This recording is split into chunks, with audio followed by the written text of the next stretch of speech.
100 ሺህ ብር በመንግስት የግምጃ ቤት ሰነድ ወይም ደግሞ ተርዣሪ ቢልስ ላይ ኢንቨስት ብናደርገው ምን ያክል ትርፍ ያተርፈናል?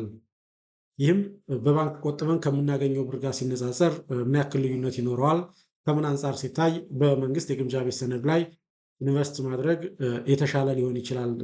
ይህንን በደንብ ብታብራራልንና መልስ ብትሰጠን ብላችሁ ጠይቃችሁኛል። ለዚህም ጥያቄያችሁ ውድ የቻናሌ ቤተሰቦች እጅግ በጣም አመሰግናለሁ። ስለሆነም ለዚህ ጥያቄያችሁ መልስ የሚሆንና ምናልባትም ተያያዥ የሆኑ የቢዝነስ የኢንቨስትመንትና ተያያዥ የሆኑ ነጥቦችን በደንብ አንደርስታንድ እንድታደርጉ ሊያስችል የሚችል ነገሮችን ነው ይዤላችሁ የቀረብኩት። ስለሆነም እስከ ቪዲዮ ፍጻሜ ድረስ አብራችሁን እንድትቆዩ በአክብሮት ጋብዛለሁ። ይህ ብርሃን ፋይናንስ ኢንቨስትመንት ነው። በብርሃን ፋይናንስ ኢንቨስትመንት የተለያዩ የፋይናንስ ኢንቨስትመንትና የካፒታል ማርኬት ጉዳዮች ይቀርባሉ። ስለሆነም ጠቃሚ የሚባሉ የፋይናንስ የኢንቨስትመንትና የካፒታል ማርኬት ጉዳዮች እንዲደርሷችሁ ቻናሉን ሳብስክራይብ በማድረግ የቻናሉ ቤተሰብ እንድትሆኑ በታላቅ አክብሮት ጋብዛለሁ። ቀጥታ የማልፈው ወደ ነጥቤ ነው። አንድ ሰው ኢንቨስት ሲያደርግ 3 ነገሮችን ኮንሲደር ያደርጋል ተብሎ ነው የሚታሰበው። ወይም ደግሞ ቢዝነስ ውስጥ ሲሰማራ አንድ ሰው 3 ነገሮችን ኮንሲደር ያደርጋል። አንደኛውና የመጀመሪያው ፕሮፊት ሜኪንግ ወይም ደግሞ ትርፍን ማካበት ላይ ያተኮረው ቢዝነስ ወይም ደግሞ ኢንቨስትመንት ላይ እንደመሰማራቱ መጠን አንደኛውና የመጀመሪያው ምን ብሎ አስዩም ያደርጋል ወይም ደግሞ ምንን ኮንሲደር ያደርጋል ተብሎ ነው የሚታሰበው? ፕሮፊትን ማክሲማይዝ ማድረግ። ያ ማለት ከኢንቨስትመንቱ ከቢዝነሱ ሪል የሆነ ፕሮፊትን ማግኘት በአንደኛነት ኮንሲደር ያደርጋል ተብሎ ይታሰባል። አንደኛ ነው። በሁለተኛ ግን ምናልባትም ሪል የሆነ ፕሮፊት ወይም ደግሞ እውነተኛ የሆነ ትርፍ ከኢንቨስትመንቱ ወይም ደግሞ ከቢዝነሱ ማግኘት ካልቻለ አትሊስት ግን ሊፈጠር የሚችል የዋጋ ግሽበትን ፕሮቴክት ሊያደርግ የሚችል ሪተርን ማግኘት ሁለተኛው ኦብጀክቲቭ ወይም ደግሞ ሁለተኛ ኮንሲደሬሽኑ ሊሆን ይችላል ተብሎ ይታሰባል። ስለዚህ ማንም ሰው ወደ ቢዝነስ ሲሰማራ ወይም ደግሞ ወደ ኢንቨስትመንት ሲሰማራ እንዳልኳችሁ ከቻለ ሪል የሆነ ፕሮፊት ማግኘት ካልቻለ ግን ሊፈጠር የሚችል የዋጋ ግሽበትን ፕሮቴክት ሊያደርግ የሚችል ሪተርንን ማግኘት በሁለተኛ ሁኔታ ኮንሲደር ያደርጋል። ካልሆነ ግን በሶስተኛ ደረጃ አትሊስት ግን ከዛ ኢንቨስትመንቱ ከዛ ቢዝነሱ ቢያንስ ኢኒሻል ካፒታሉን ፕሪዘርቭ ማድረግ ወይ ደግሞ ሰኪውር ማድረግ መቻል እንደ ኦብጀክቲቭ አድርጎ ሊነሳ ይችላል። ስለዚህ በደረጃ ስናያቸው አንደኛ ትክክለኛ የሆነ ትርፍን ማትረፍ ነው። ሁለተኛ ግን ትክክለኛ የሆነ ትርፍን ማትረፍ እንኳ ባይቻል ሊፈጠር የሚችል የዋጋ ግሽበትን ፕሮቴክት ሊያደርግ የሚችል ትርፍን ማትረፍ። ሶስተኛ ሁለቱ ካልተቻሉ ምናልባትም ኢንቨስት ያደረግነውን ካፒታል ቢያንስ እስከነ ሙሉ ክብሩ ማግኘት ወይም ደግሞ መጠበቅ መቻልን እንደ ኦብጀክቲቭ ይዞ ሊነሳ ይችላል ተብሎ ነው የሚታሰበው። እዚህ ጋር በደንብ ኮንሲደር እንድታደርጉልኝ የሚፈልገው ነገር ምንድን ነው? ማንም ኢንቨስተር ማንም ቢዝነስማን ወደ ኢንቨስትመንት ወደ ቢዝነስ ሲሰማራ ትርፍን ለማትረፍ እንደመፈለጉ መጠን ከፍተኛ የሚባለውን የሚያገኘውን ትርፍ ወስኖ መግባት አይጠበቅበትም። ምክንያቱም ኦቨርናይት ሚሊዮነር ቢሆን ኦቨርናይት ቢሊዮነር ቢሆን ደስታው ስለሆነ ከፍተኛ ምን ያክል ላተርፍ እችላለሁ ብሎ እንዲያውቅ አይጠበቅበትም። ነገር ግን በተቃራኒው በማክሲመም ግን ምን ያክል እንደሚከስር ግን አውቆ መግባት መቻል አለበት። ቀይ መስመርን ማስቀመጥ መቻል አለበት ማለት ነው። ይህ በኢኮኖሚክስ ብሬክ ኢቭን ፖይንት ብለን እንጠራዋለን። ያ ማለት ምን ያክል ብናመርት ምን ያክል ብንሸጥ ኦር ደግሞ ምን ያክል በቢዝነሳችን ላይ ፕሮግረስ ብናደረግ ቢያንስ ትርፍም ኪሳራም ላይ ነካን ይችላል። ላናተርፍም ላንከስረም የምንችለው በምን ያክል ሁኔታ ላይ ብንንቀሳቀስ ነው ብለን እናውቃለን። ያ ማለት ከብሬክ ኢቭን ፖይንት የምታደርሰን ነጥብ በተወሰነ መልኩ ሸርተት ካል ወደ ሪስክ የምንመጣበት እድል እንዳለ እንረዳለን። ይህ ኮንሴፕት በፋይናንስ ኮስት ኦፍ ካፒታል ይባላል። ያ ማለት ምን ማለት ነው? አንድን ብር ኢንቨስት ስናደርገው ኦፖርቹኒቲ ኮስት ይኖረዋል። ኦር ደግሞ ከዛ ብር ኢንቨስትመንታችን ላይ በሚኒመም ልናገኝ የሚገባን ሪኳየርድ ሬት ኦፍ ሪተርን ኮስት ኦፍ ካፒታል ይባላል። ለምሳሌ 100 ሺህ ብር በተርዣሪ ቢል ላይ ኢንቨስት ስታደርጉ ቀይ መስመር ልታበጁለት ይገባል። ቢያንስ ስንት ማግኘት አለብኝ? እንዳልኳችሁ ቢበዛ የሚለውን ነጥብ መመለስ አይጠበቅባችሁም። ምክንያቱም ያው የሰው ልጅ ፍላጎት አንሊሚትድ ነው። በ100 ሺህ ብር ኢንቨስትመንት ቢሊዮነር ብትሆኑ ደስታውን ስለማትችሉት ጣራውን ማስቀመጥ አይጠበቅባችሁም። ነገር ግን እንዳልኳችሁ ዝቅተኛ የሚባለው 100 ሺህ ብር ኢንቨስት ሳደርግ ቢያንስ ግን ስንት ብር ማትረፍ አለብኝ? ከስንት ብር በታች ማተርፍ ከሆነ ከዚህ ኢንቨስትመንት ውስጥ እጄን ማስገባት የለብኝም የሚለውን ነጥብ ለመመለስ ዝቅተኛ የምታተርፉትን ወይም ደግሞ በከፍተኛ ሁኔታ የምትከስሩትን አውቃችሁ መግባት መቻል አለባችሁ። ለምሳሌ በኢትዮጵያ ኮንቴክስት 100 ሺህ ብር ኢንቨስት ስታደርጉ 7% ሪተርን የሚያስገኛችሁ ከሆነ ያ ማለት 100 ሺህ ብር ኢንቨስት አድርጋችሁ በአመቱ 107 ሺህ ብር የማይሆን ከሆነ በአሁኑ ኮንቴክስት ኢንቨስት ማድረግ አይጠበቅባችሁም። ምክንያቱም ይህንን ብር ባንክ ላይ ብታስቀምጡት ባንክ 7% ወለድ አስቦላችሁ በአመቱ 107 ሺህ ብር አድርጎ ይሰጣቸዋል ማለት ነው። ስለዚህ 100 ሺህ ብር ኢንቨስት ስታደርጉ ለምሳሌ 6% ትርፍ ብታገኙ 6% ሪተርን ብታገኙ ያ ማለት በአመቱ መጨረሻ 106 ሺህ ብር ይሆንላችኋል ማለት ነው። ስቲል አትርፋችኋል። ስንት ብር አትርፋችኋል? 6 ሺህ ብር አትርፋችኋል። 6% ወለድ ስለታሰበላችሁ ወይም ደግሞ 6% ሪተርን ስላገኛችሁበት።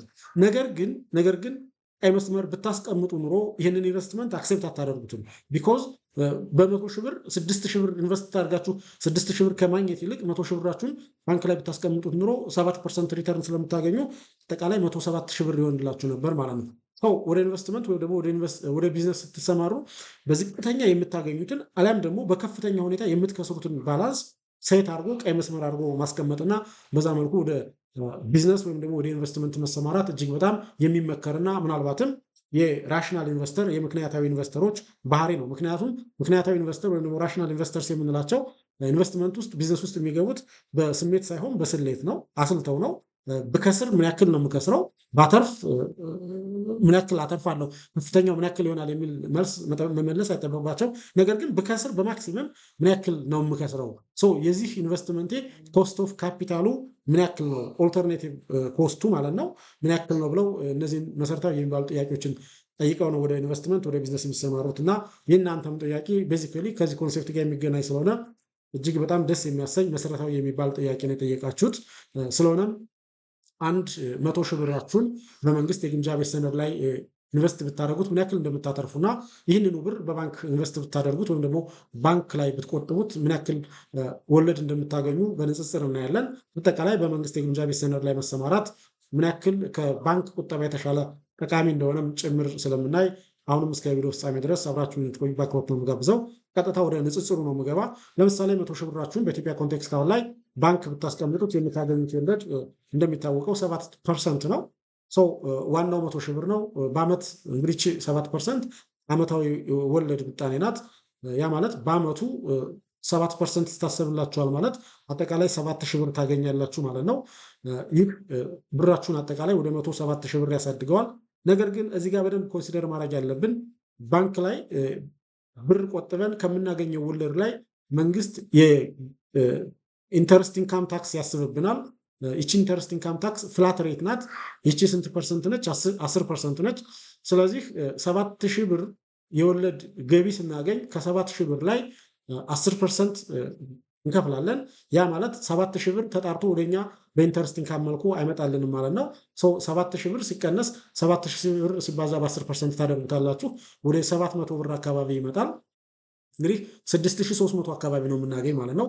ስለዚህ አጠቃላይ አንድ ዓመት 100 ሺህ ብር ባንክ ላይ ብናስቀምጥ በ7% ወለድ የምናገኘው ብር 107 ሺህ ብር ሳይሆን 106,300 ብር ይሆናል ማለት ነው። ይህ ባንክ ላይ የምናስቀምጠው ከሆነ የምናገኘው ነው። ይህንን ያገኘነውን ጥቅም ምናልባትም አጠቃላይ ከብር የመግዛት አቅም ጋር ማወዳደር ይጠበቅብናል፣ ወይም ደግሞ አጠቃላይ ከዋጋ ግሽበት ጋር ማለት ነው። ለምሳሌ የዋጋ ግሽበት በ10% ቢከርም ብለን ብናስብ ምናልባትም 7% እኛ ወለድ ብናገኝና ምናልባትም ብራችን ከ100 ሺህ ብር ወደ 106,300 እንኳ ቢያድግ አጠቃላይ የፐርቼዚንግ ፓወሩን ስናየው እጅግ በጣም የደከመበት ሁኔታ ስለሚኖር ስቲል ሪል የሆነ ፕሮፊት ግን እንዳላገኘን ኮንሲደር ማድረግ ይጠበቅባቸዋል። ነገር ግን ወደ ተርዠሪ ቢል ይህንን ጉዳይ አዙረን ብናየው አሁን ላይ በኢትዮጵያ የተርዠሪ ቢል አቨሬጅሊ 13 ነጥብ ምናምን ነው እየታሰበ ያለ። ምናልባት የናሽናል ባንክ ድረገጽ ላይ መሄድ እንችላለን። ይህንን ቀጥታ ላሳያችሁ። ያ ማለት ምን ማለት ነው? እዚህ ላይ እንደሚታየው አሁን ላይ የመንግስት የግምጃ ቤት ሰነድ ላይ ኢንቨስት ካደረጋችሁ አመታዊ አቨሬጅ የሆነ አመታዊ በየትኛውም አይነት ወለድ በየትኛውም አይነት ማቹሪቲ ፔሪድ ያለው ኢንቨስት ብታደርጉ አመታዊ ምን ያህል ወለድ እናገኛለን ማለት ነው? 13.769 እናገኛለን እዚች ጋር እንደምታዩት። ነገር ግን ኢንዲቪዥዋሊ ብናየው ይሄ አቨሬጅ ነው። ያ ማለት የ28 ቀኑም የ91 ቀኑም የ180ም እና የ364ቱ ኦን አቨሬጅ ሲሰራለት መንግስት አሁን ላይ በተርዣሪ ቢል ይህንን ያክል ምን ይከፍላል ማለት ነው? አኑዋል የሆነ ምንድነው ተርዣሪ ቢል ኢንተረስት ይከፍላል ማለት ነው። ይሄ አኑዋል ነው። ይሄ ኦን አቨሬጅ። ነገር ግን በዝርዝር እንየው ካል በእያንዳንዳቸው ብናይ እዚህ ጋር እንገባለን። እዚህ ጋር ስንገባ ምንድነው የምናገኘው? አጠቃላይ ጨረታዎችን እናያለን። በቅርብ የተደረገውን ጨረታ ለማየት ያክል ያ ማለት አሁን ላይ በኢትዮጵያ ኦልሞስት የዛሬ 2 ሳምንት አካባቢ ማለት ነው ጨረታ ተደርጎ ነበር። መቼ ነው ጨረታ ተደርጎ የነበረ? እዚህ ጋር እንደሚታያችሁ ዌድነስዴይ ፌብሩዋሪ 18 2026 ላይ ተደርጓል። እስኪ እዚህ ጋር ያሉትን ነገሮች ነይ። ይሄ እንደምታዩት ዌድነስዴይ ፌብሩዋሪ 28 2026 ነው። ያ ማለት የ28 ቀን ማቹሪቲ ፒሪየድ ያለው ተርዣሪ ቢል ለገበያ ያቀርባል። የ91 ቀን ማቹሪቲ ፒሪየድ ያለው ተርዣሪ ቢል ለገበያ ያቀርባል። የ180 ምናምን 82 ቀን ያለው ማቹሪቲ ፒሪየድ ያለው ተርዣሪ ቢል ለገበያ ያቀርባል። እዚህ ጋር ደግሞ የ364 ማቹሪቲ ፒሪየድ ያለው ተርዣሪ ቢል ለገበያ ያቀርባል። እዚህ ጋር እንደሚታያችሁ ይሄኛው መመለሻ ቀኑ ነው። የ28 ቀን ማቹሪቲ ፒሪየድ ያለውን ተርዣሪ ቢል በፌብሩዋሪ 18 2026 የገዛ ሰው ብሩ መቼ ይመለስለታል ማለት ነው? እስከነወለዱ በ19 ማርች 2026 ይመለስለታል። በሌላ አማርኛ ፌብሩዋሪ 18 2026 የ91 ቀን ማቹሪቲ ፒሪየድ ያለው ተርዣሪ ቢል ከገዛ ሜይ 21 2026 ይመለስለታል ማለት ነው። እንዲህ እያለ የሌሎችንም እዩዋቸው። ይህ የመመለሻ ጊዜው ነው። ወደ ወለዱ ስንመጣ በዝርዝር ለማየት ያክል እዚህ ጋር እንደምታዩት የቅድሙ አቨሬጅ ነው። ይሄ ግን በዝርዝር ነው። ምን ይላል? ዌይትድ አቨሬጅ ይልድስ ፎር አክሴፕትድ አኑዋል ኢንተረስት ነው የሚለው። ያ ማለት 28 ቀን ማቹሪቲ ፒሪየድ ያለው የመንግስት የግምጃ ቤት ሰነድ ስንት ፐርሰንት ኢንተረስት ያስገኛል ማለት ነው? በዚህ ሁኔታ 11.059% ኢንተረስት ያስገኛል። ያ ማለት ሁለተኛው 92 ቀን የሚቆየው መንግስት የግምጃ ቤት ሰነድ ላይ ኢንቨስት ካደረጋችሁ 12.5 ታገኛላችሁ። ሶስተኛ ወይም ደግሞ 182 ቀን የሚቆየውን ከገዛችሁ ደግሞ 14.548% ወለድ ታገኛላችሁ። የመጨረሻውን ወይም ደግሞ የዓመቱን የ364 ቀን የሚቆየውን መንግስት የግምጃ ቤት ሰነድ ከገዛችሁ ደግሞ 15.510 የሚሆን ኢንተረስት ታገኛላችሁ። ኦን አቨሬጅ ግን መንግስት የመንግስት የግምጃ ቤት ሰነድ ላይ አኑዋሊ ምን ያክል ወለድ ይከፍላል ማለት ነው? 13.769 ይከፍላል ማለት ነው። እንግዲህ ከባንክ የቁጠባ ሬት ጋር በደንብ አወዳድሩት። የባንክ የቁጠባ ሬት 7% ነው።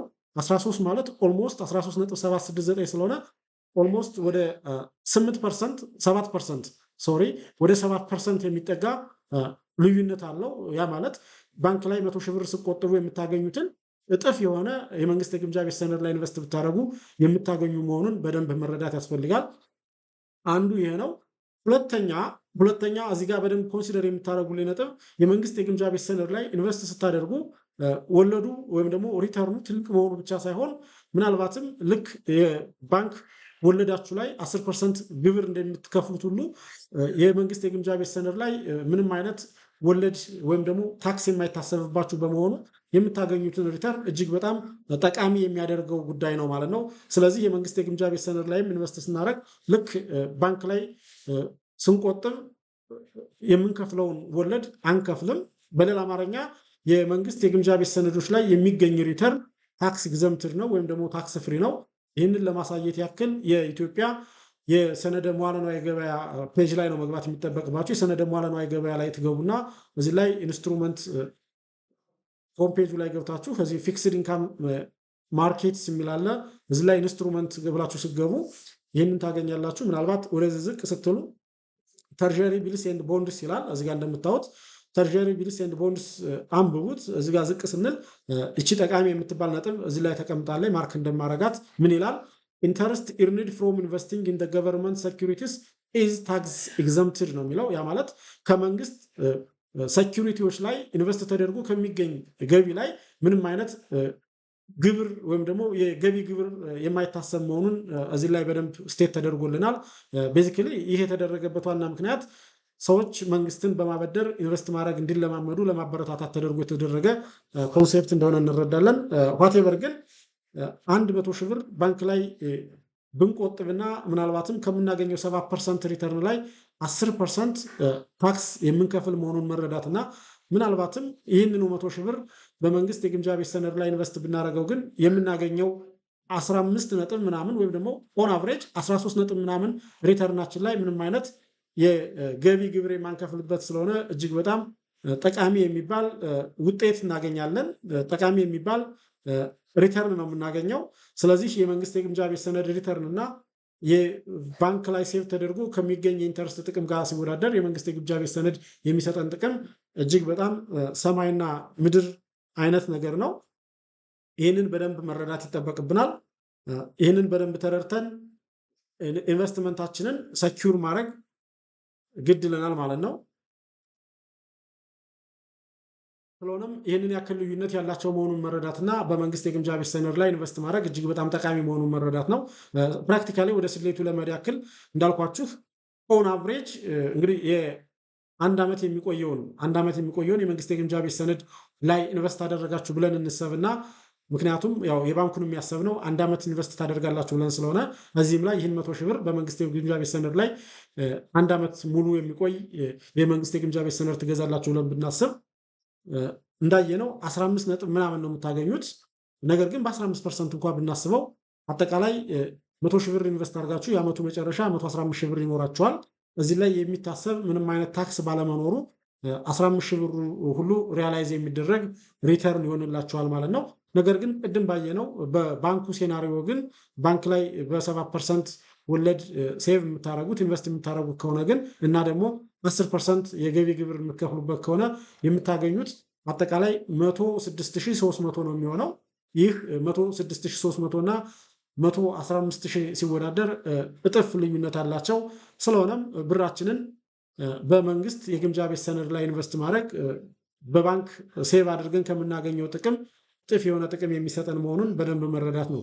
ስለዚህ ባንክ ላይ ብዙ ጊዜ ስናስቀምጠው እንዳልኳችሁ ፎር ዘ ሴክ ኦፍ ፕሪዘርቬሽን የሚመስል ሁኔታ ነው ያለው። ነገር ግን ወደ መንግስት የግምጃ ቤት ሰነድ ኢንቨስትመንት ላይ ግን ስናውለው ምናልባት ሪል የሆነ ፕሮፊት አያስገኘንም ስቲል። ምክንያቱም ያው የብር የመግዛት አቅም እጅግ እየተዳገመ ሊመጣ ስለሚችል ወይም ደግሞ የኢንፍሌሽኑ ከዚህ በላይ ሊሆን ስለሚችል ስቲል ግን ምናልባት ሊፈጠር የሚችል የዋጋ ግሽበት በተወሰነ መልኩ ፕሮቴክት ለማድረግ ግን እድል የሚሰጠን ይሆናል። ያ ማለት ባንክ ላይ ሴቭ አድርገን ከምናገኘው ብር ይልቅ ምናልባትም የመንግስት የግምጃ ቤት ሰነድ ላይ ኢንቨስት አድርገን የምናገኘው ሪተርን የሚፈጠርን የዋጋ ግሽበት ለመከላከል የተሻለ አቅም አለው ማለት ነው። ስለሆነም የመንግስት የግምጃ ቤት ሰነድ ላይ ኢንቨስት ማድረግ እጅግ በጣም ጥሩ የሚባል ጉዳይ ነው። ስለዚህ እዚህ ላይ በደንብ እናንተ ኮንሲደር እንድታደርጉልኝ የምፈልገው ነጥብ ጀነራል ሲደረግ የመንግስት የግምጃ ቤት ሰነድ ላይ ኢንቨስት ማድረግ ከባንክ ላይ ብራችንን መቆጠብ ጋር ሲወዳደር እጅግ በጣም የሰማይና የምድር ያህል ልዩነት እንዳለው መረዳትና የመንግስት የግምጃ ቤት ሰነድ ላይ ኢንቨስት ማድረግ የሚመከር መሆኑን በሚገባ እንድትረዱልኝ በአክብሮት ጋብዛለሁ። ሌላው እዚህ ላይ በደንብ ኮንሲደር ማድረግ ያለብን የኮምፓውንዲንግ የሚባል ወይም ደግሞ የተደራራቢ ወለድን የሚያስገኘን አንድ ትልቅ ኮንሴፕት አለ። ይህንን በደንብ ማሰብ ያለብን መልሳችሁ ለሚቀጥለው ዓመት ሁለቱንም ኢንቨስት ብታደርጉት ብላችሁ ነው ማሰብ ያለባችሁ።